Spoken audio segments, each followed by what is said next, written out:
بسم اللہ الرحمن الرحیم الحمد للہ رب العالمین والصلاة والسلام علی سید المرسلین وعلی آلہ وصحبہ اجمعین۔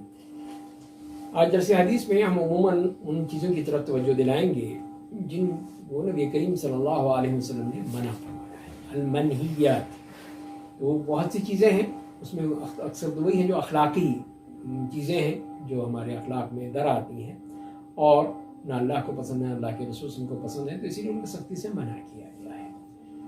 تو اس میں کچھ تعلق زبان سے ہے، کسی کا دل سے ہے، کسی کا ہاتھ سے ہے، تو یہ مختلف قسم کے جو گناہ ہیں ہم سے سرزد ہو جاتے ہیں، تو ان سے سختی سے منع کیا گیا۔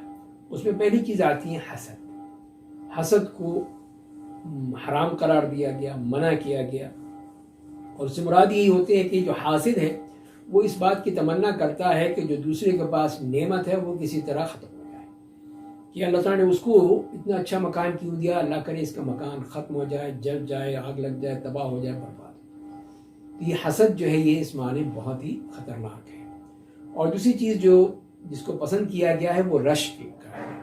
تو رشک بھی اس میں یہ ہوتا ہے کہ انسان حسد نہیں کرتا بلکہ یہ اللہ تعالیٰ سے دعا کرتا ہے کہ اللہ تعالیٰ تو نے اس کو دیا ہے تو مجھے بھی دے دے، میرے لیے بھی یہی انتظام کر دے، مجھے بھی یہی نعمت عطا فرما دے۔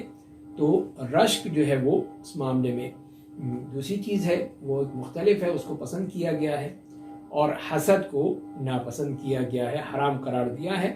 جیسے کہ اللہ تعالیٰ نے فرمایا کافروں کے بارے میں کہ ہم یحسدون الناس علی ما آتاہم اللہ من فضلہ، کہ کیا وہ لوگ اس نعمت پر حسد کرتے ہیں جو اللہ تعالیٰ نے ان کو اپنے فضل سے دی ہے، تو کیوں اس کو اتنا حسد ان کے دل میں آتا ہے۔ اور حدیث میں جو ہمیں ملتا ہے اس میں حضرت ابو ہریرہ رضی اللہ تعالیٰ عنہ کی حدیث ہے کہ نبی کریم صلی اللہ علیہ وسلم نے فرمایا کہ ایاکم والحسد فإن الحسد یأکل الحسنات کما تأکل النار الحطب۔ تو آپ نے فرمایا کہ حسد سے بچو، اس لیے کہ حسد نیکیوں کو اس طرح کھا جاتا ہے جس طرح آگ لکڑی کو کھا جاتی ہے۔ اور دوسری بات میں کہ آپ نے یہ فرمایا کہ جس طرح آگ خشک گھاس کو کھا جاتی ہے، لے لیتی ہے۔ تو بہرحال حسد کی ممانعت تو ثابت ہے، دوسری احادیث صحیح احادیث سے بھی اس حدیث کے بارے میں کچھ کلام ہے، لیکن پھر بھی اس کا جو مفہوم ہے وہ صحیح ہے، اور اسی سے معلوم ہوا کہ یہ کتنا بڑا جرم ہے، کتنا کہ صرف یہ اس کو ہی نہیں نقصان پہنچاتا بلکہ اس کے سارے اعمال کو بھی برباد کر دیتا ہے۔ اسی لیے ہمیں سے یہی کہا گیا کہ وہ من شر حاسد اذا حسد، اس سے اللہ کی پناہ مانگنی چاہیے اس قسم کے حاسد کے شر سے۔ جب وہ حسد کرتا ہے تو پھر وہ نہیں دیکھتا کہ کیا ہوگا، بس وہ اس کے دل میں جلن اور وہ حسد پیدا ہو جاتا ہے جو دوسرے کو تباہ کر دیتا ہے۔ اسی طرح ہمیں جو منع کیا گیا کہ ٹوہ لگانا، کسی کو بات سننا، اس کی تجسس کرنا، تو یہ چیزیں بھی اللہ تعالیٰ نے منع فرمائی ہے۔ فرمایا کہ وَلَا تَجَسَّسُوا، اس طرح تجسس اور ٹوہ مت لگایا کرو۔ اور اس کے بارے میں جو حدیث آئی ہے حضرت ابو ہریرہ رضی اللہ تعالیٰ عنہ کی حدیث ہے کہ نبی کریم صلی اللہ علیہ وسلم نے فرمایا ہے کہ ایاکم والظن، بدگمانی سے بچو، اس لیے کہ بدگمانی سب سے بڑا جھوٹ ہے، اور کسی کے عیب کی ٹوہ میں مت لگو، جاسوسی مت کرو، کسی کے حصے کا غصب کرنے کی حرص اور رغبت مت کرو، باہم حسد مت کرو، بغض نہ کرو، ایک دوسرے سے اعراض مت کرو، اور اے اللہ کے بندو تم بھائی بھائی بن جاؤ، جیسے کہ اس نے تمہیں حکم دیا ہے کہ مسلمان کا بھائی ہے، وہ اس پر ظلم کرے، نہ اسے بے یار و مددگار چھوڑے، نہ اسے حقیر سمجھے۔ اور فرمایا کہ تقویٰ یہاں ہے، تقویٰ یہاں ہے، تقویٰ یہاں ہے، اور آپ نے سینے کی طرف اشارہ فرما کر یہ 3 دفعہ فرمایا۔ اور پھر فرمایا کہ آدمی کے برے ہونے کے لیے یہی کافی ہے کہ وہ اپنے مسلمان بھائی کو حقیر سمجھے۔ ہر مسلمان کا دوسرے مسلمان پر اس کا خون، اس کی عزت، اس کا مال حرام ہے، حرام قرار دے دیا گیا۔ بلا شبہ اللہ تعالیٰ تمہارے جسموں کو دیکھتا ہے، نہ تمہاری صورتوں کو دیکھتا ہے، وہ تو تمہارے دلوں اور تمہارے اعمال کو دیکھتا ہے۔ اور ایک روایت میں اس طرح آیا کہ تم باہم حسد نہ کرو، نہ بغض، نہ جاسوسی، نہ ٹوہ لگاؤ، اور محض دھوکہ دینے کے لیے بولی بڑھا کر مت لگاؤ، اللہ کے بندو بھائی بھائی بن جاؤ۔ تو اس طرح دیکھیے کہ اس حدیث میں نبی کریم صلی اللہ علیہ وسلم نے کتنے ہی ان عیوب اور نقائص بیان کر دیے جو کہ مسلمان میں ہو سکتے ہیں، اور مسلمان کو اسے سختی سے منع کیا گیا۔ اس میں ایک جو بات آئی کہ بدگمانی سے بچنا چاہیے، اس سے معاشرے میں فساد پیدا ہوتا ہے۔ سب سے بڑا جھوٹ یہی ہوتا ہے کہ آدمی نے گمان کر لیا کہ ہاں فلاں شخص نے میرے بارے میں یہ سوچ رہا ہے، وہ میرے بارے میں یہ کہہ رہا ہے، اس نے یہ کیا ہوگا، اس نے وہ کہا ہوگا، خود بدگمانی کر کے پھر اسی کو ہی حقیقت سمجھ لینا جبکہ حقیقت نہیں ہے. تو یہ چیز جو ہے یہ اس سے بچنے کو کہا. ایاکم والظن، اس قسم کی بدگمانی سے بچو اور کوئی اس طرح اپنے مسلمان بھائی کے بارے میں بدگمانی نہ کرے. اور اسی طرح جاسوسی کرنا، کسی کے عیب کی ٹوہ لگانا، اس کے پیچھے دیکھنا، ہمیشہ اس میں لگے رہنا کہاں جاتا ہے، کہاں آتا ہے، کس سے ملتا ہے، کیا باتیں کر رہا ہے، کیا کر رہا ہے، اس قسم کی وہ ٹوہ میں لگا رہے گا. تو یہ بھی غلط ہے، اس کو بھی سختی سے منع فرمایا. اور ظلم تو ہر حال میں منع ہے، جیسے کہ حدیث سے بھی اور دوسری حدیث سے بھی ہم پڑھ چکے ہیں. اور مسلمان کی ایک دوسرے کی مدد کرنے کا حکم دیا گیا ہے، اس کی نصرت کا حکم دیا گیا ہے. اس کو چھوڑ دینا، لاوارث کوئی ظلم کر رہا ہے، کوئی زیادتی کر رہا ہے تو آگے بڑھ کر اس کی مدد کرنی چاہیے. یہ نہیں ہے کہ وہ اس کو چھوڑ دیں ایسے ہی اور اس کو اسی طرح ہی لوگوں کو مارنے دے، بلکہ جب مدد کریں گے تو اللہ تعالیٰ بھی آپ کی مدد کرے گا. اور اسی طرح کسی مسلمان کو حقیر سمجھنا، اہانت کرنا، توہین کرنا، برا بھلا کہنا، کم سمجھنا، یہ سب چیزیں جو ہیں وہ تکبر کی نشانی ہے. خود کو پتہ نہیں کیا سمجھتا ہے وہ اور دوسروں کو حقیر سمجھتا ہے. تو یہ بہت غلط بات ہے. اسی طرح اس حدیث سے یہ بھی معلوم ہوا کہ مسلمانوں کی عزت، مال اور خون یہ حرام ہے. کسی مسلمان کے لیے جائز نہیں کہ اس کا مال اس سے چھینے، اس کی عزت کو پامال کرے، اس کا خون بہائے. اس کو حرام قرار دے دیا گیا ہے.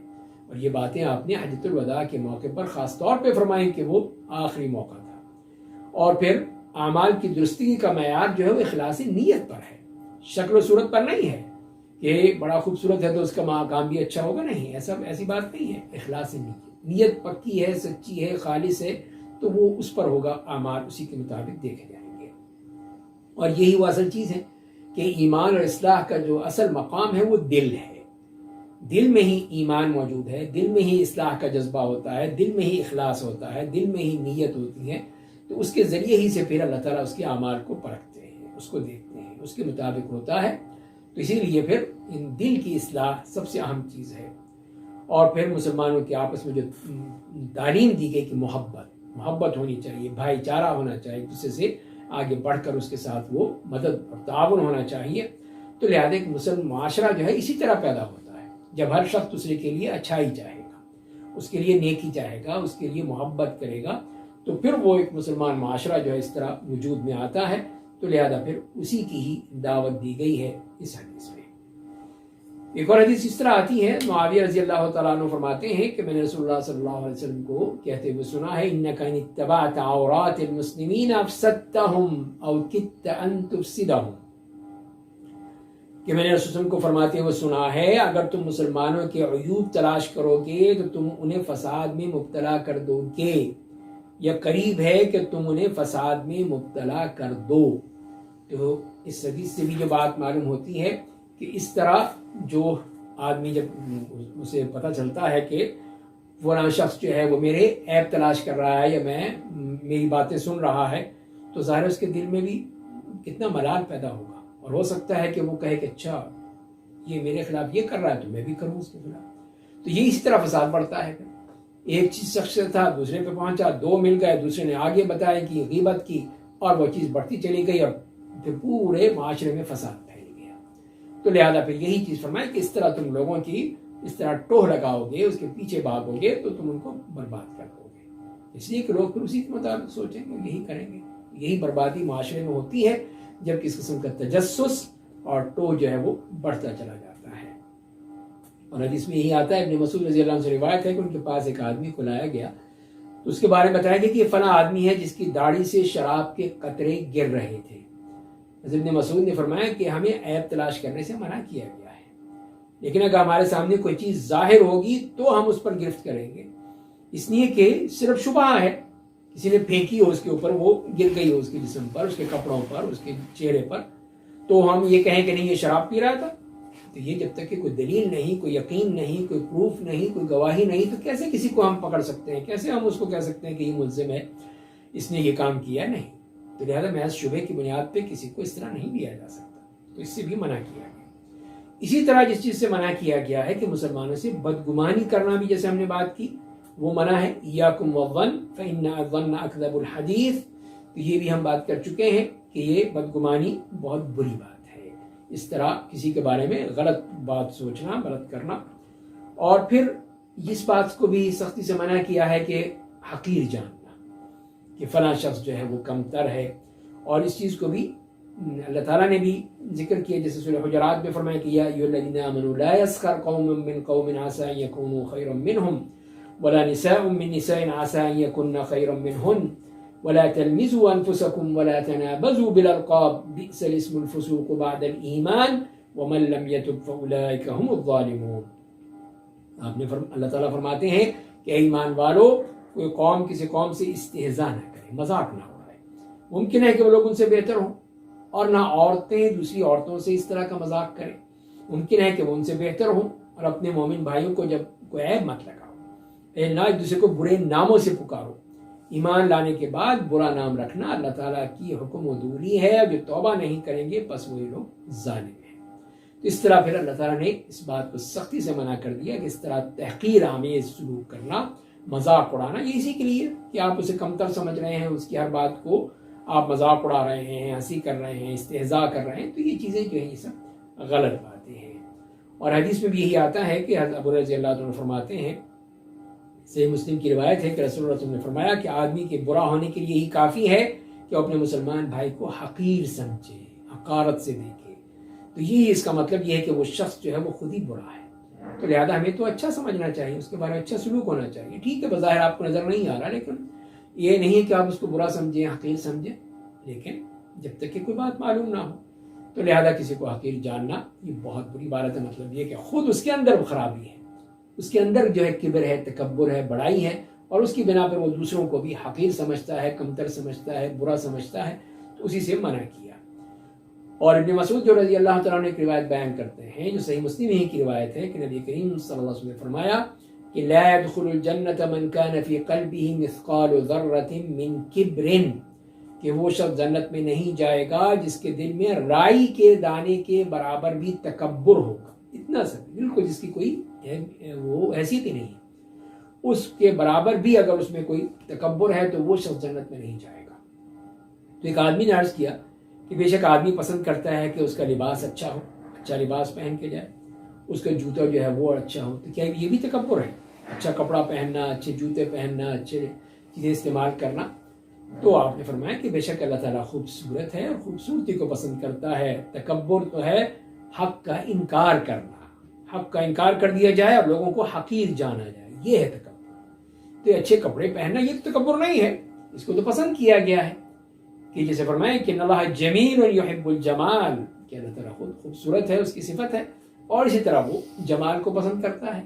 ایک شخص اچھا صاف ستھرا کپڑا پہنتا ہے، نہا دھو کے نکلتا ہے، خوشبو لگاتا ہے، تو یہ ایک اچھی بات ہے، اس کو پسند کیا گیا ہے، لیکن تکبر نہ کرے، بڑائی کا اظہار نہ کرے۔ تو لہذا یہ فرق سمجھنا چاہیے کہ جو آپ نے اس کی تعریف فرما دی گئی کہ تکبر تو یہ ہے کہ حق کا انکار کرنا، جو حق بات ہے، جو کہا گیا ہے اس کا انکار کرے اور دوسروں کو حقیر سمجھے، تو وہ تکبر ہوتا ہے۔ لیکن اس طرح ظاہر اپنا اچھا رکھنا یہ تو مطلوب ہے، ہونا چاہیے۔ اللہ نے نعمت دی ہے تو پھر اس کے مطابق کرنا چاہیے، اس نعمت کو ٹھکرانا نہیں چاہیے، وہ چیز جو آپ صلی اللہ علیہ وسلم نے بتا دی۔ اور ایک اور حدیث میں اس طرح آتا ہے، جندب ابن عبداللہ رضی اللہ عنہ بیان کرتے ہیں کہ رسول اللہ صلی اللہ علیہ وسلم نے فرمایا ہے کہ ایک شخص نے کہا قال رجل والله لا يغفر الله لفلان فقال الله عز وجل من ذا الذي يتألى علي أن لا أغفر لفلان إني قد غفرت له وأحبطت عملك۔ صحیح مسلم کی روایت ہے کہ جس میں آپ نے فرمایا کہ ایک آدمی نے کہا اللہ کی قسم اللہ تعالیٰ فلاں شخص کو معاف نہیں کرے گا، اللہ کے بارے میں کہہ رہا ہے کہ اللہ تعالیٰ معاف نہیں کرے گا۔ تو اللہ تعالیٰ نے فرمایا کہ کون ہے جو مجھ پر اس بات کی قسم کھاتا ہے کہ میں فلاں شخص کو معاف نہیں کروں گا؟ تو یہ بات کرنے والا سن لے کہ بے شک میں نے اسے تو معاف کر دیا، تیرے اعمال برباد کر دیے، تو گیا سب۔ تو لہذا پھر یہ بھی کتنی بڑی بات ہے کہ انسان جو ہے اس طرح کی بات کہے، وہ بھی اللہ کے بارے میں، اللہ تعالیٰ معاف نہیں کرے گا۔ تم کون ہوتے ہو یہ فیصلہ کرنے والے؟ تمہیں یہ حق نہیں پہنچتا ہے۔ تو اللہ تعالیٰ کے اپنے بندوں کے لیے رحمت و مغفرت کی وسعت کا بیان ہے، نا، جس کو چاہے معاف کر دے۔ تو لہذا پھر اپنی عبادت اور زہد و تقویٰ پر گھمنڈ کرتے ہوئے یہ کہنا کہ فلاں شخص جو ہے وہ تو سیدھا جہنم میں جائے گا، اس کو اللہ تعالیٰ معاف نہیں کرے گا، تو یہ اللہ تعالیٰ کی شان میں بے ادبی ہے کہ جو فیصلہ اللہ نے کرنا ہے آپ کیوں کر رہے ہیں؟ آپ کسی کو کافر، جہنمی اور مشرک اور منافق کہہ رہے ہیں، آپ کو کس نے حق دیا ہے؟ تو یہ کسی کو نہیں ہے۔ اس کی بجائے یہ ہے کہ مسلمانوں کو یہ تعلیم دی کہ وہ اپنے رب کے ساتھ بھی اور اللہ تعالیٰ کے بندوں کے ساتھ بھی ادب کا لحاظ رکھیں کہ یہ ادب ان کو ملنا چاہیے۔ اللہ تعالیٰ ہمیں سمجھنے اور عمل کرنے کی توفیق عطا فرمائے۔